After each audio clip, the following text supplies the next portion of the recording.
एबे आमे सभा कार्य जीवा पूर्व आम संसद सभापति गीतिकार श्रीयुक्त गौर पट्टनायक महाशय सभापतित्व करेंगे एवं आमर मुख्य अतिथि विशिष्ट साहित्यिक पूर्वतन मुख्य विभाग अधिकारी साहित्य विभाग श्रीयुक्त डॉक्टर प्रफुल्ल कुमार दास महाशय अनेक पुस्तक रचना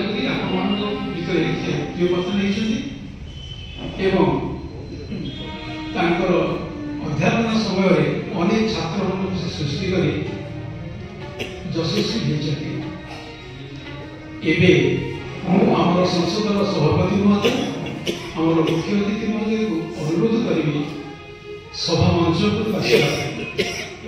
सहित आम संसद उपसभापति श्रीयुक्त भवानी प्रसाद पंडित महाशय ये उपस्थित अच्छा अनुरोध करुँच सभा मंच को आस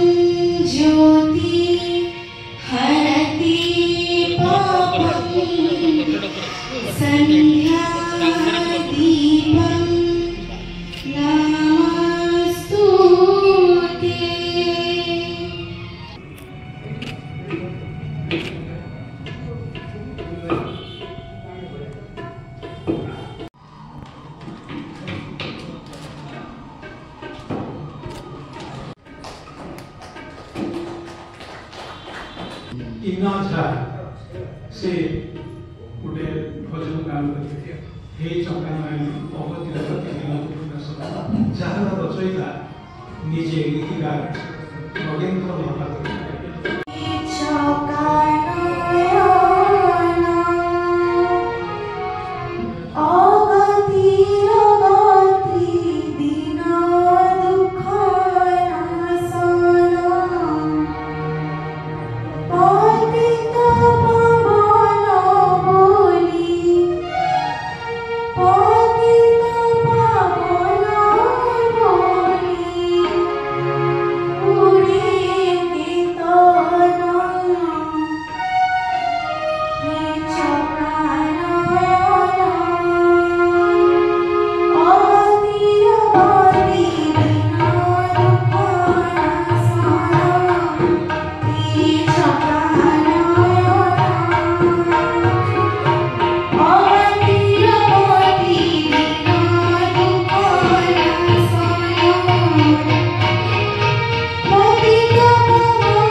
स्वागत जनाऊँगी आपण मैंने आज कार्यक्रम जोग अनुष्ठान तरफ पुणी थे स्वागत एवं अभिनंदन जनाऊँगी आम अनुरोध रक्षा करी आम मुख्य अतिथि डॉक्टर प्रफुल्ल कुमार दास आज उपस्थित आसती प्रथमे मुझे उपसभापति श्री भवानी पंडित अनुरोध करतिथि परिचय प्रदान करेंगे उपसभापति श्री भवानी गीतिकार नगेन्द्र महापात्र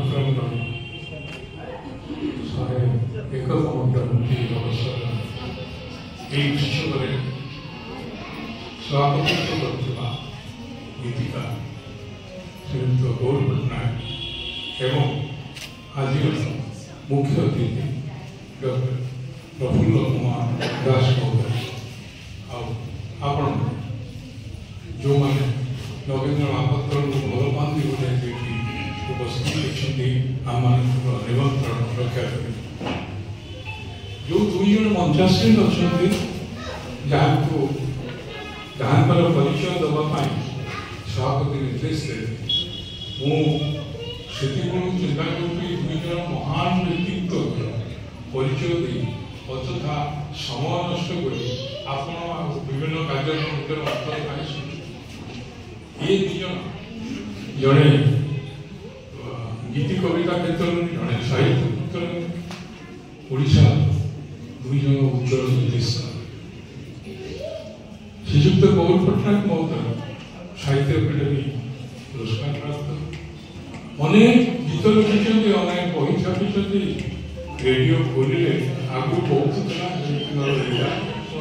ବୋଧହୁଏ ଟିକେ କମିଯାଇଛି। ଆଉ ତ ରେଡ଼ିଓ ମାନେ କେହି ଶୁଣୁନୁ, ଯାହା ଛୁଆ ସବୁ ଟିଭି ଦେଖୁଛନ୍ତି। ଯେ ଯେଉଁ ଦିନ ଖୋଲିଲେ ନିଶ୍ଚୟ ବହୁତ ଏବଂ ସଙ୍ଗୀତ ବିଷୟରେ ସେ ଅନେକ ବର୍ତ୍ତମାନର ପରିସ୍ଥିତିରେ ଗବେଷଣା ତ କହିହେବନି, କିନ୍ତୁ ଏଭଳି ଭାବରେ ସେ ବିଭିନ୍ନ ପିଲାମାନଙ୍କୁ ଯେଉଁମାନେ ଗୀତ ଗାଉଛନ୍ତି ତାଙ୍କୁ ଏଭଳି ଗୀତ ଲେଖାଉଛନ୍ତି, ନିଜେ ମଧ୍ୟ ବିଭିନ୍ନ ସାଂସ୍କୃତିକ କାର୍ଯ୍ୟକ୍ରମରେ ଭାଗ ନେଇ ସେ ପିଲାମାନଙ୍କୁ ଉତ୍ସାହିତ କର। ତ ସେ ଏବେ ବହୁତ ଯେ ଆମେ ବହୁତ ଖୁସି ଯେ ସେ ଆମ ଅନୁଷ୍ଠାନ ଆଜି କେବଳ ସଭାପତିତ୍ୱ ନୁହେଁ, ସେ ଆମ ଅନୁଷ୍ଠାନର ସଭାପତି ଏବଂ ଜଣେ ଗୀତିକାରଙ୍କର ନାମରେ ହେଇଥିବା ଅନୁଷ୍ଠାନର ସଭାପତି ଯେଉଁ କହିବା ପାଇଁ ସେ ହେଉଛନ୍ତି ସଠିକ୍ ଲୋକ। ଆଉ ଜଣେ ଡକ୍ଟର ପ୍ରଫୁଲ୍ଲ କୁମାର ଦାସ ମହୋଦୟ, ବିଗତ ଦିନର ଛାତ୍ର, ବର୍ତ୍ତମାନର ଛାତ୍ର, ସାହିତ୍ୟିକ, ସାହିତ୍ୟର ଗବେଷକ। କିଏ ପ୍ରଭୁ ମୁଁ ଜାଣିଛି ଯେ ମୁଁ ତାଙ୍କର ପରିଚୟ ଦେବି। ଅନେକ ବହି ଲେଖିଛନ୍ତି। ଖ୍ରୀଷ୍ଟ କଲେଜର ଆମର ଓଡ଼ିଆ ବିଭାଗର ମୁଖ୍ୟ ବି ଥିଲେ। ଆଉ ତାଙ୍କ ପାଖରେ ପାଠ ପଢ଼ି ଏତେ ପିଲା କଟକ ସହରରେ ଅଛନ୍ତି, ସିଏ ତାଙ୍କ ସାଙ୍ଗସାଥି ପରିବାରରେ ଯେତିକି ପରିଚୟ ଦେଇଥିଲେ ତା ଫଳରେ ମୁଁ କ'ଣ ଅଧିକ ପରିଚୟ ଦେବି। ସିଏ ହେଲେ ଡକ୍ଟର ପ୍ରଫୁଲ୍ଲ କୁମାର ଦାସ, ଆଜିର ମୁଖ୍ୟ ଅତିଥି। ଜୟ ଜଗନ୍ନାଥ, ଶୁଭ ସନ୍ଧ୍ୟା। ମଞ୍ଚ ଉପରେ ଏବଂ ମଞ୍ଚ ସମ୍ମୁଖରେ ଉପସ୍ଥିତ ପ୍ରତ୍ୟେକଙ୍କୁ ମୋର ଯଥାମାନ୍ୟ। ସଭାପତିଙ୍କ ଆଦେଶ କ୍ରମେ ମୁଁ ଶିବାନୀ ପ୍ରସାଦ ସ୍ମୃତି ସଂସଦର ସମ୍ପାଦକ ବାର୍ଷିକ ବିବରଣୀ ପାଠ କରୁଛି। ଗତ ବର୍ଷ ଅର୍ଥାତ୍ 12/12/2024 ମସିହା ଗୁରୁବାର ଦିନ ବାପା ନଗେନ୍ଦ୍ର ମହାପାତ୍ରଙ୍କର ଜନ୍ମଦିନରେ ଏହି ସ୍ମୃତି ସଂସଦର କାର୍ଯ୍ୟ ଆରମ୍ଭ ହୋଇଥିଲା। ସେହିଦିନ ଏହି ମଞ୍ଚରେ ବାପାଙ୍କର ଜନ୍ମଶତବାର୍ଷିକ ସ୍ମୃତି ସଭା ପାଳନ କରାଯାଇଥିଲା। ସେହି ସଭାରେ ଆମର ସ୍ମୃତି ସଂସଦର ସଭାପତି ଗୀତିକବି ଶ୍ରୀଯୁକ୍ତ ଗୌର ପଟ୍ଟନାୟକ ସଭାପତିତ୍ୱ କରିଥିଲେ ଏବଂ ଆମର ସୌଭାଗ୍ୟକୁ ପଦ୍ମଶ୍ରୀ ଡକ୍ଟର ଶ୍ୟାମାମଣି ଦେବୀ ସ୍ମୃତି ସଂସଦର ଉପଦେଷ୍ଟା ମହାଶୟା ମୁଖ୍ୟ ଅତିଥି ରୂପେ ଯୋଗଦେଇ ସ୍ମୃତି ସଂସଦର ଭବିଷ୍ୟତ ଶୁଭକାମନା କରିଥିଲେ। ଏହି ସ୍ମୃତି ସନ୍ଧ୍ୟାରେ ସୁନାମଧନ୍ୟ କଣ୍ଠଶିଳ୍ପୀ ଶ୍ରୀମତୀ ପଦ୍ମଳା ଗରାବଡ଼ୁ ଏବଂ ସୁନାମଧନ୍ୟ କଣ୍ଠଶିଳ୍ପୀ ଶ୍ରୀଯୁକ୍ତ ସୁଭାଷ ଦାସଙ୍କୁ ତାଙ୍କର ଅଭିନବ ସଙ୍ଗୀତ ସାଧନ ପାଇଁ ସମ୍ମାନିତ କରି ମାନପତ୍ର ପ୍ରଦାନ କରାଯାଇଥିଲା। ଶ୍ରୀଯୁକ୍ତ ସୁଭାଷ ଦାସ ମହାଶୟ ଏବଂ ଶ୍ରୀମତୀ ସଙ୍ଗୀତା ଗୋସାଇ କଣ୍ଠଶିଳ୍ପୀ ଦ୍ୱୟ ସ୍ୱଇଚ୍ଛାରେ ଗୀତିକାର ନଗେନ୍ଦ୍ର ମହାପାତ୍ରଙ୍କର ରଚନା ମଧ୍ୟରୁ ଭଜନ ପରିବେଷଣ କରିଥିଲେ। ତା ସହିତ ନିମନ୍ତ୍ରିତ କଣ୍ଠଶିଳ୍ପୀଗଣ ମଧ୍ୟ ସଙ୍ଗୀତ ପରିବେଷଣ କରିଥିଲେ। ଉକ୍ତ ସ୍ମୃତି ସଭାର ପରେ ପରେ ସ୍ମୃତି ସଂସଦର କାର୍ଯ୍ୟକାରୀ ସଭାର ଆୟୋଜନ କରି ପରବର୍ତ୍ତୀ କାର୍ଯ୍ୟର ବିବରଣୀ ପାଠ କରିବା ମୋର ଦାୟିତ୍ୱ ରହିଛି। ବିବରଣୀ ଅତି ସଂକ୍ଷିପ୍ତ, କାରଣ ଏହି ସ୍ମୃତି ସଂସଦକୁ ମାତ୍ର 1 ବର୍ଷ ପୁରିଲା।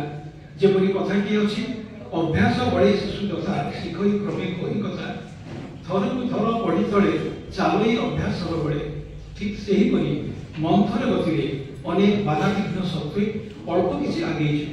ଆମେ ଭାଇମାନେ ବସି ଚିନ୍ତା କଲୁ ବାପାଙ୍କ ଲେଖନୀ ନିସ୍ତବ୍ଧ, ତେଣୁ ସିଦ୍ଧାନ୍ତ ନେଲୁ ବାପାଙ୍କର ଯେତେ ଲେଖା ଅଛି ତାକୁ ଏକାଠି କରି ଭଜନ ପୁସ୍ତକ ପ୍ରସ୍ତୁତ କରି ଲୋକଲୋଚନକୁ ଆଣିବୁ। ବ୍ୟବହାର ନ ହୋଇ ଇତସ୍ତତ ଅବସ୍ଥାରେ ଥିବା ବାପାଙ୍କର ପୁରୁଣା ଖାତାଗୁଡ଼ିକୁ ଖୋଜିବା ପରେ ଅଦ୍ୟାବଧି 2ଟି ପ୍ରକାଶିତ ଭଜନ ଜଣାଣ ପୁସ୍ତକ ଏବଂ 2ଟି ଖାତା ପାଇଲୁ। ଜଣାପଡ଼ିଲା ପ୍ରକାଶିତ ପୁସ୍ତକରେ ଯେତିକି ଭଜନ ଜଣାଣ ଅଛି ସେଥିରୁ କେତେକ ପାଇଥିବା ଖାତାରେ ନାହିଁ। ତେଣୁ କଟକ ଆକାଶବାଣୀ କେନ୍ଦ୍ର ଦ୍ୱାରା ପ୍ରଚାରିତ ହୋଇଥିବା ଭଜନ କାର୍ଯ୍ୟକ୍ରମ प्रतिदिन शुणी टीवी रखा पर देखिलु किसी खातार अच्छी किसी नहीं आम निश्चित रही बापाकर अन्य केतोटी खाता अन्य केउठी अछि अकुहा कारण जो अन्य खाता पाइबारे विलम्ब होइछि जेतिकी भजन खाता अच्छी एवं प्रसारित होउछि ताहाको एकाठी करी सेही भजन को कंठदान करिଥିବା गायक गायिका मानकर नाम सहित अन्य किसी भजन जनाण 108 संख्या विशिष्ट पुस्तकटी प्रकाश करिछि जहा आज एही मंचरे मुख्य अतिथि डॉक्टर श्रीयुक्त प्रफुल्ल कुमार दास करकमल आपण सम्मुखें उन्मोचित होगा सहित पाठक पाठिका तथा कंठशिल्पी उद्देश्य समर्पित हो व्यतीत पाखरे बापा खाता दुईटी भजन जनाण शिशु संगीत ओडिसी पल्ली इत्यादि को अन्य केतोटी पुस्तक माध्यम लोकलोचन को आने उद्यम जारी रखी आमर गति मंथन हेले भी आशा रखीचु समय क्रमे निज लक्ष्य साधन में निश्चय सफल होती रोचे आपण मैंने यही स्मृति सभा योगदान करी आमको धन्य करते आम कृतज्ञ रही धन्यवाद।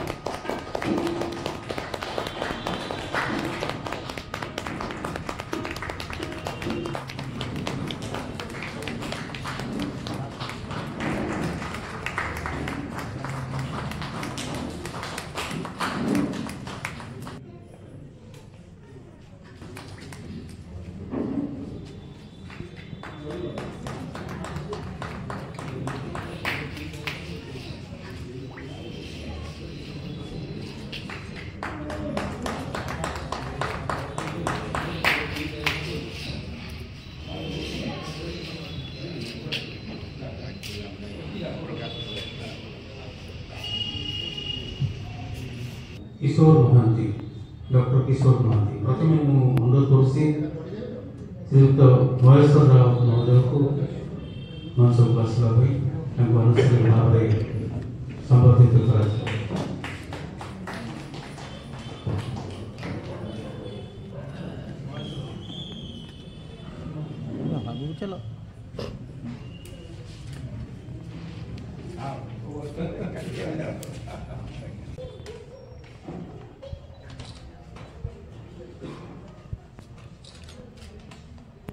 गुरु श्रीयुक्त ए महेश्वर राव महाशय आपण दूरदर्शन केन्द्र में उच्च पदवी कार्य करी अवसर ग्रहण कर शास्त्रीय संगीत साधना एवं उन्नति दिगरे निष्ठार सह कार्य जारी रखिछथि आपण आकाशवाणी जड़े उच्च पदर प्रशासनिक भाव में स्वीकृति लाभ कर हिंदुस्तानी शास्त्रीय संगीत गुरु भाव शताधिक छात्र छात्री सृष्टि करी ओडिशा रे शास्त्रीय संगीत प्रचार प्रसार करी सुनाम अर्जन करिसेंती आपण बहु अनुष्ठान द्वारा सम्मानित होइसेंती आपण कृति और साधना स्वीकृति स्वरूप आपण नाट्यकार एवं गीतिकवि नगेन्द्र महापात्र जयंती उत्सव में सम्मानित करी आपण दीर्घ निरामय जीवन कामना करुछु।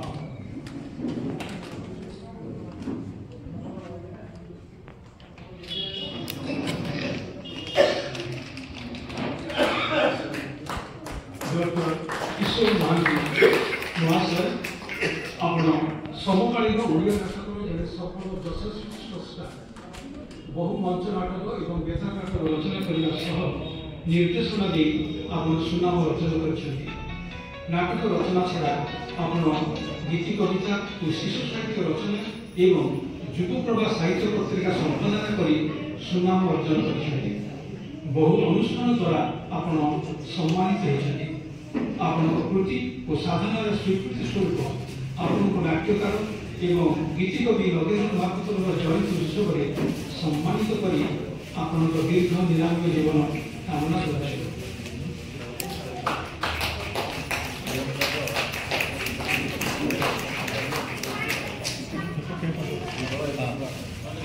संबोधन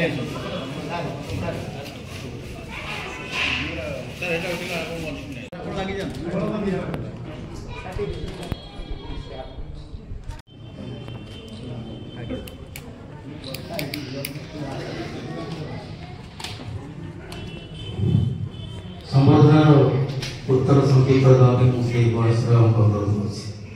गीतिकार जो नाट्यकार श्री नरेंद्र महापात्र 101 जन्म दिवस जयंती मत गोटे नगण्य व्यक्ति को जानी कहीं कले प्रतिभा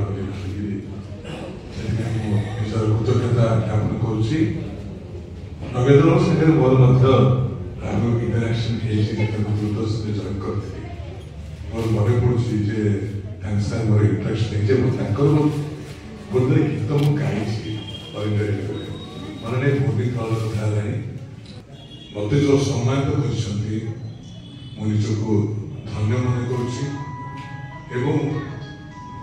संगीत को जदि आगू बढ़ाने के साहाय्य करे से हूँ गीत कविता बिना गीत बिना कविता बिना गीत कविता संगीत केवे आगू जापर आप जो गीत कर चाहे वो शास्त्रीय संगीत हो लघु संगीत हो फोक सॉन्ग्स हो कर्नाटक संगीत हो सबुथिरे साहित्य रही आम हिंदुस्तानी संगीत बंदेश्वरी कहूँ ओडिशा ओडिशी गीत बोली कहूँ ओडिशी गीत बोली भजन चलन चंद्र छंद बोली कहूँ कर्नाटक पदम बर्मन कहते कि सबुथिरे साहित्य रही तेणु एपरी जन महान साहित्यिक जन्म जयंती मत सम्मानित करते निश्चित कृतज्ञ रही आपण प्रेजेंस मत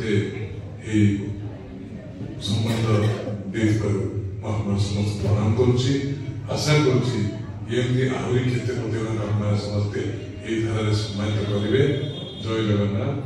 गीतिकार नगेन्द्र महापात्र 101तम जन्म श्रुति सभा गत वर्ष होता मुझे गोटे छोटी आर्टिकल देखी तेणु आज जे इतने धूमधाम शिवानी बाबू करेंगे मुझे जानी नी मो अनुपस्थित थी किंतु आज मत बहुत खुशी लगुच आपण मान गहण रही से विपद कथा कहवाई मंचासीन अतिथिवृंद एवं आपण माने सहृद नगेन्द्र बाबू को भल पाउथिबा एवं गीति कविता को भल पाउथिबा गीति कविता प्रेमी माने आपण मानकु मोर हृदय मोर प्रणाम जनाऊँगी आपण को मथानत प्रणाम। तेणु आज दिन से संगीत जहाँ कथा आम कहे नगेन्द्र महापात्र तांको अवश्य मुझे जानी से एकाधार जन सांबादिक थे एवं से संगीत नाट्यकार संगीतज्ञ और नाट्यकार संगीतज्ञ कहले गीतिकार थे। तेणु गीतर विशेष प्रचार करता आकाशवाणी कटक केन्द्र एवं जहाँफल से गाँ गंडा बेस चिर परिचित थे। जो गीतटी आप शुणिले से गीतटी हुए तो एति प्रभाव विस्तार करता सारा ओडिशा बेस सृष्टि करता आलोड़न सृष्टि करता। तेणु तांकर बही नथिला कौन बही आप पाइबे बण मली बण में फुटी झड़ी जाए तांकर आलोचना नहीं कौन बही आप पाइबे कौन समीक्षा होनी गीतर एवं संपर्क में। तेणु आज मत खुशी लगुच जे गोटे पुस्तक जेतिक गीत अच्छी शिवानी बाबू हूँ भवानी बाबू हूँ से संग्रह करके आपण आगे परिवेषण उपस्थापित कर धन्यवाद मुझे कृतज्ञता ज्ञापन करुच्ची। विशेष कर किसी कहना वक्ता प्रफुल्ल दास अच्छा से मोर गुरु गौर पट्टनायक मोर बड़ भाई तुल्य एवं भवानी बाबू जाने शिवानी बाबू तो मोर अत्यंत जड़ित जेहेतु नाट्यकार नाट्य से भी जड़े कलाकार तेणु से मत भल भाव जानते। आज दिन में भावुँ ये जो संगठित मत कले सम्मानित कले यह केन्द्र साहित्य एकाडेमी अवार्ड ठारू एवं ओडिया साहित्य संगीत नाटक एकाडेमी अवार्ड ठारू ढेर गुण में मत आनंद देती मुझे धन्य मन करुच्ची। ଏବଂ କର୍ମକର୍ତ୍ତାଙ୍କୁ ମୋର ଧନ୍ୟବାଦ ଜ୍ଞାପନ କରୁଛି। ଏଠିକି ମୁଁ କର୍ତ୍ତବ୍ୟ ପାଳନ କରୁଛି। ଜୟ ଜଗନ୍ନାଥ। शिवैति ब्रह्मेति वेदान्तिनो बौद्धा बुद्ध इति प्रमाण पटवा कर्तेति नैयायिकाः अर्हन् नित्यतदैन शास्त्रलता कर्मेति मीमांसकाः स्वयंभो विदधातु वाञ्छितफलम् त्रैलोक्यनाथो हरिः। आजिर ये अनुष्ठानर सभापति महोदय, अनुष्ठान उपसभापति भवानी बाबू, संपादक शिवानी बाबू, शिवानी प्रसाद बाबू एवं आज दुई जन विशिष्ट संबर्धित प्रतिभा और समागत सज्जन आनंदर विषय स्वर्गत नरेंद्र महापात्र ये विशिष्ट कवि और नाट्यकार अत्यंत प्रतिभाशाली आज 101तम जयंती वार्षिक पालन अति आनंदर विषय। प्रतिभा संस्कृति प्रतिभा को सम्मान देले जाति उच्चक उठे। प्रतिभा को आम सम्मान देले परवर्ती वंशधर शिक्षा करेंगे किपरि प्रतिभा समाज सम्मान दिया जाए। से दृष्टि आज एपरी एक उत्सव एपरी एक मनोज्ञ परिवेश विशेष स्वागत योग्य। जदि गुणग्राहिता न प्रतिभा प्रतिभार पूजा न तेरे सारस्वत प्रतिभा मौलिक। से कवि अभिमन्यु सामन सिंह कहले विवेक ग्राहक कवि कोटि आयु धरी वर्ती थे कवि कवित्व तीर प्राणी। जदि ग्राहक समीक्षक आलोचक न रे कविंकर गोटे कविंकर आयु नहीं रे तेरे कवित्व कहे म्लान हम। यही दृष्टि आज ये जो उत्सव पालित होती वास्तविक आपण मैंने गुणग्राही व्यक्तित्व आपण मैंने समस्ते जोग देते।